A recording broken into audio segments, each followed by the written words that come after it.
What if the next big space race, isn't about planting flags somewhere like the moon, but actually bringing back pieces of Mars, rocks and soil? Right.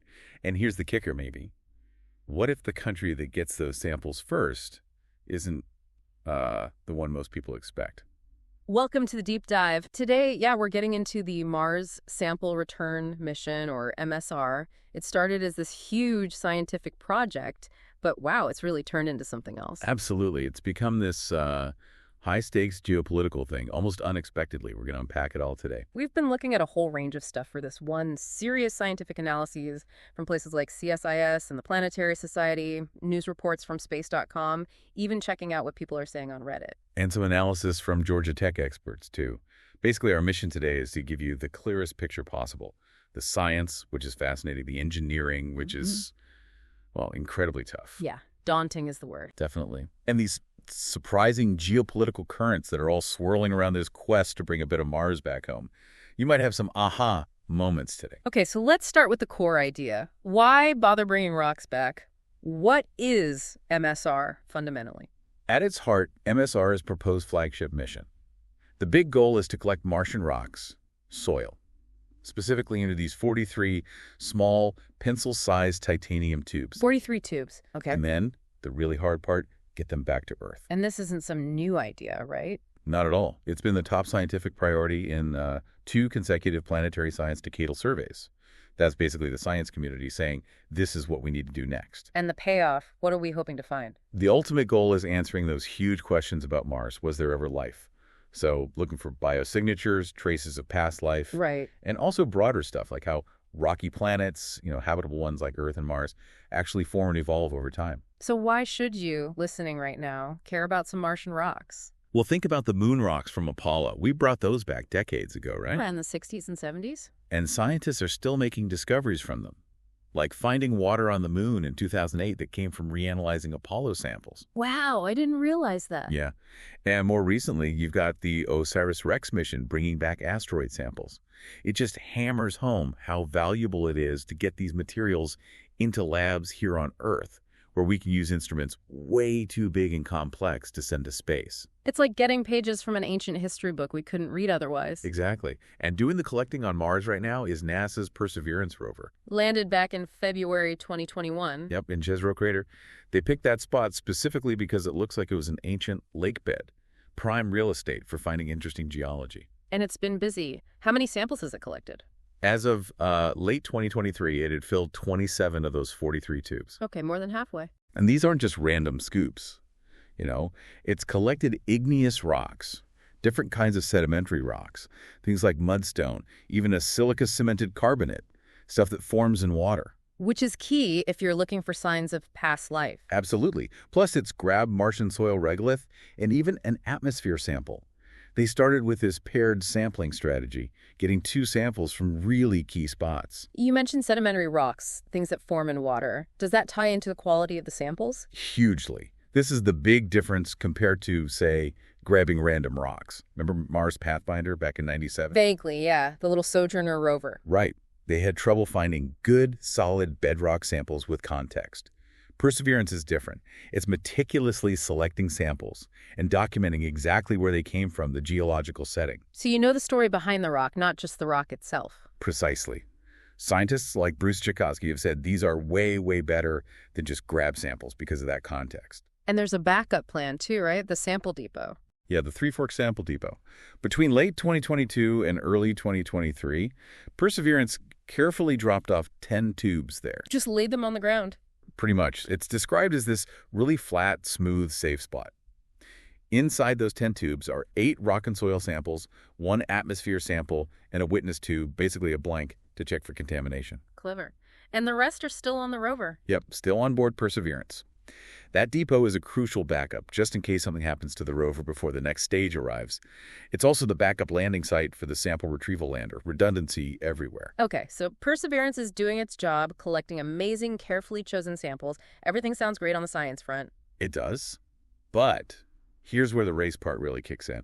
NASA's MSR program itself, the part that gets the samples back, has hit some major snags. Snags? Like what? Well, NASA publicly admitted in April 2024 that the whole thing is way over budget and seriously behind schedule. How bad is it? The original numbers were something like $7 billion for a return by 2033. Now, the estimates are pushing past $11 billion, maybe more, and the return date looks more like 2040. 2040, wow. Yeah.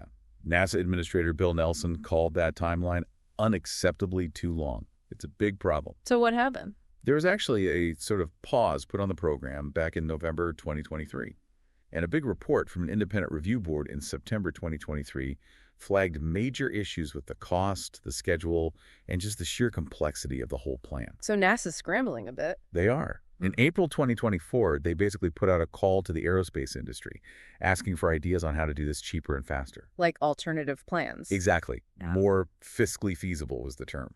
They gave out contracts, about $1.5 million each, to 7 companies in June 2024.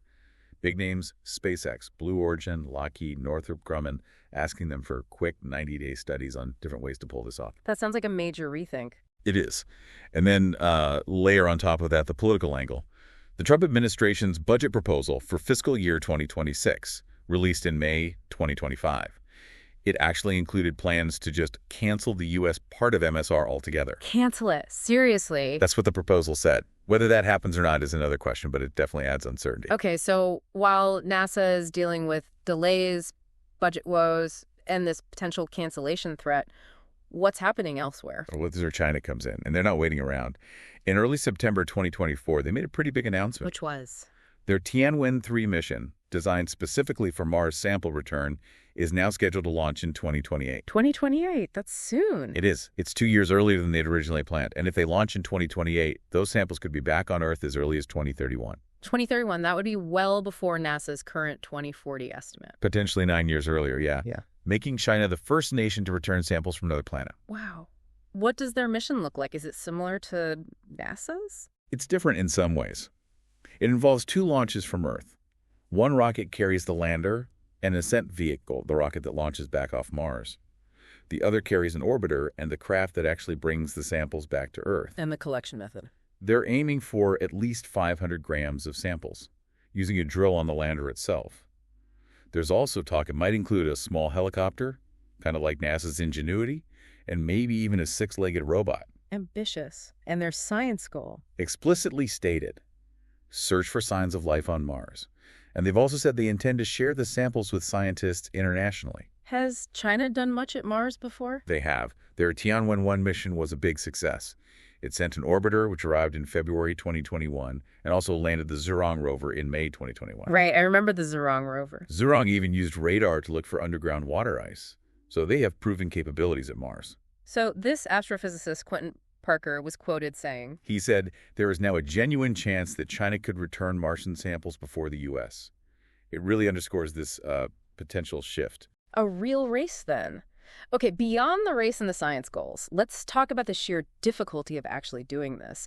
The engineering involved must be immense. Oh, absolutely monumental. MSR isn't just one single mission like sending a rover. It's more like 3 incredibly complex flagship-level missions all working together after Perseverance has done its part. 3 more big pieces. What are they? First up is the Sample Retrieval Lander, Yeah. or SRL. The one that has to land near Perseverance or the depot. Exactly. And get this, it's huge. About the size of a 2-car garage.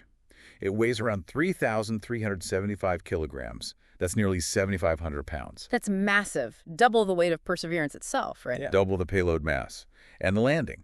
It needs insane precision. It has to touch down within just 60 meters, about 200 feet, of its target. How do they even do that? It requires an upgraded version of the landing system Perseverance used, called Terrain Relative Navigation. This enhanced version is the Enhanced Lander Vision System. It basically lets the lander see the ground and adjust its course in real time. Okay, so it lands precisely. Then what? Its job is to pick up the sample tubes left by Perseverance. It uses a robotic arm, about 2.5 meters long, which is actually being built by the European Space Agency, ESA. So ESA is involved too. When is this lander supposed to launch? The tentative plan was for it to land near that Three Forks depot sometime in 2029, but obviously schedules are uncertain now. Okay, that's piece number 1. The giant, precise lander with an arm. What's next? Next is the Mars Ascent Vehicle, the MAV. This is maybe the most groundbreaking part. It's Because, the first rocket ever designed to launch off another planet.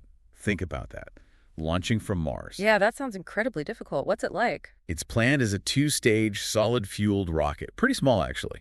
The initial design was around 450 kilos, but they redesigned it to be lighter, about 350 kilos. Why lighter? Making it lighter allowed them to potentially use a landing system similar to the sky crane that landed Perseverance, which is technology they already know works. Makes sense. And how does it launch? They can't just light it on the surface, can they? All No. that dust. Right, that would be a disaster. So the plan is pretty ingenious. It gets catapulted upwards first. Catapult. Yeah, thrown about 4.5 meters, 15 feet, straight up above the lander before the first stage engine ignites.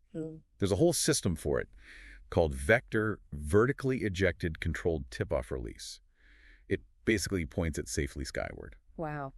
What are the big challenges with the MAV? Oh, tons.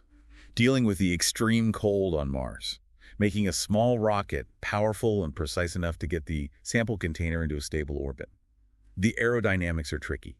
It requires totally new tech that needs lots of testing, like high-altitude tests here on Earth first. And it has to carry the samples, right? Exactly. The payload is tiny, just the samples, maybe half a kilogram, inside a container that's about 5 kilograms total.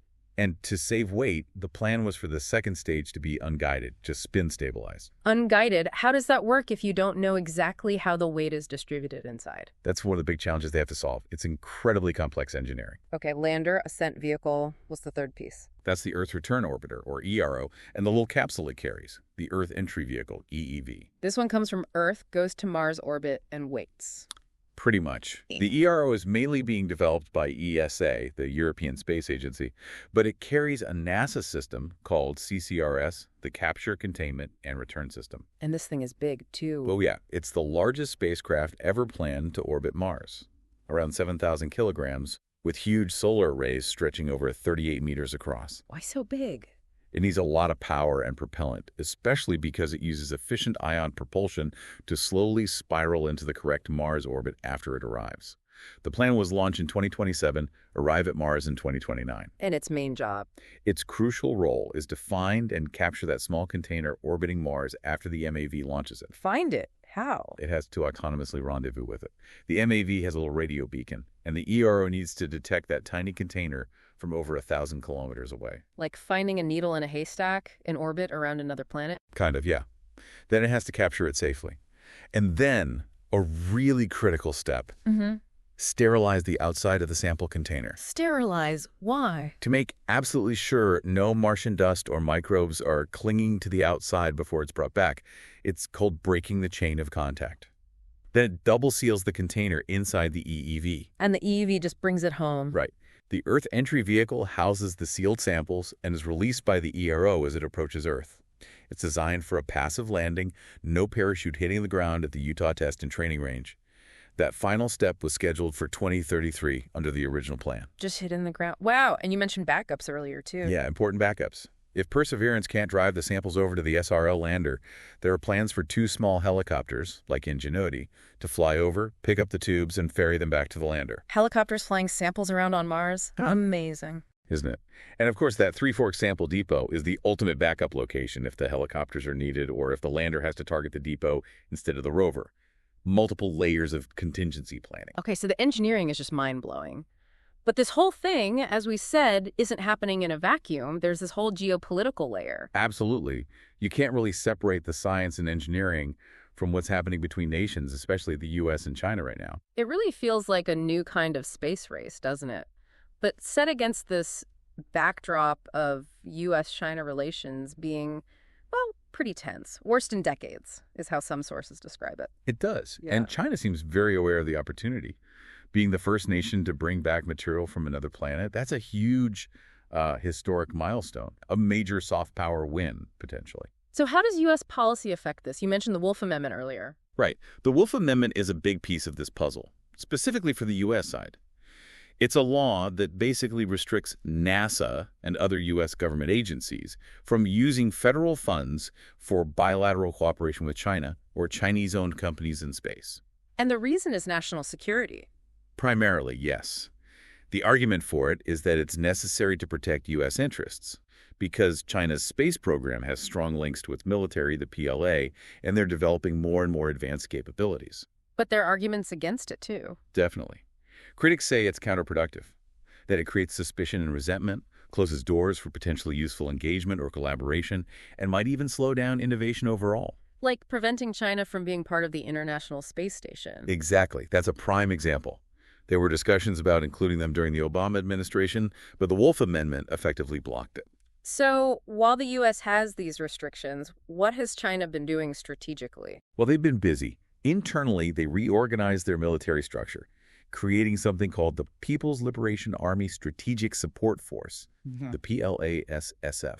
What's that? It basically pulls together their space, cyber warfare, and electronic warfare capabilities under one command.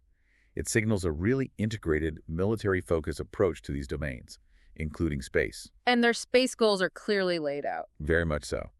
Their 2017 space policy document specifically mentioned retrieving Martian soil samples, but also things like becoming self-reliant in Earth observation and navigation, developing capabilities like satellite grappling with robotic arms, satellite refueling, very advanced stuff. And they're building partnerships elsewhere. They are, to sort of navigate around being excluded by the U.S. in some areas. They've focused on international partnerships. Think about their Beidou navigation system. Their alternative to GPS. Right. They've offered it to countries involved in their Belt and Road initiative.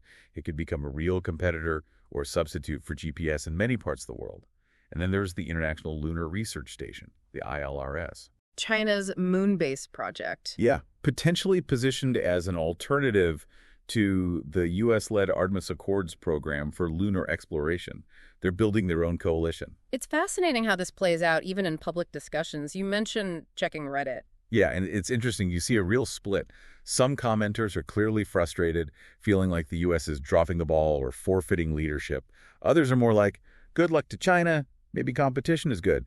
And some point fingers at U.S. policies like the Wolf Amendment. And just to be clear, we're just reporting those perspectives, not taking sides. Absolutely, just reflecting what's out there in the public discourse based on the sources.